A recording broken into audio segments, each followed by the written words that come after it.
ベン先生とドイツ語を勉強しよう。今日は時計または時間の言い方をやりましょう。まずは質問で始まりましょう。ドイツ語で何時ですかが2つのバージョンがある。1つのバージョンは Wie viel Uhr ist es? もう1つのバージョンは Wie spät ist es? どっちも何時ですか？で、質問が2つのバージョンがある。じゃあ、ドイツ語の時計または時間の読み方も2つの全然違う種類、2つの全然違うシステムがある。まずは私たち今日、オフィシャルなやつをやりましょう。オフィシャルっては何の意味？例えば、ビジネスで結構使う、またはニュースキャスターが使っている時間の読み方。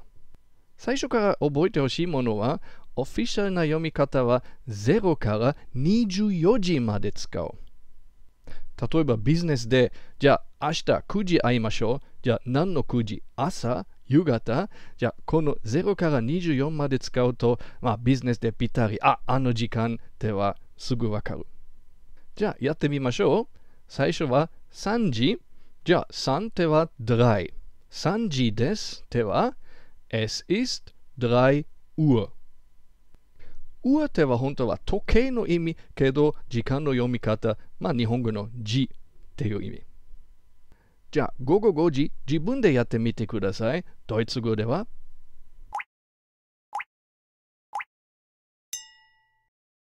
Es ist 17 Uhr。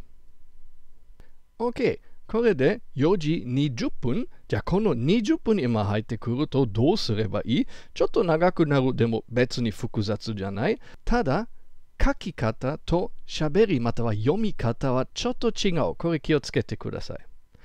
書くときではこの書き方。Es ist 4:20 Uhr。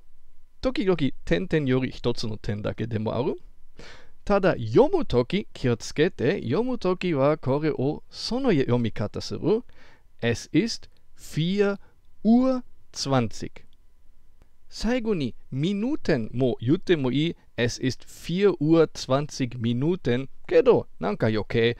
Es ist 4:20 一番普通かもしれない。これはユーロの値段を言うと同じ4 Euro 20。4ユーロ20セント、ちょうど同じやり方。じゃあ、やってみてください。午後6時40分はドイツ語で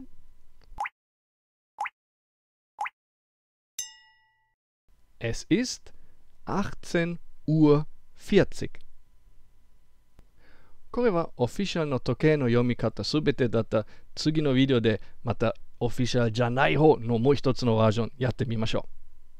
Auf Wiedersehen.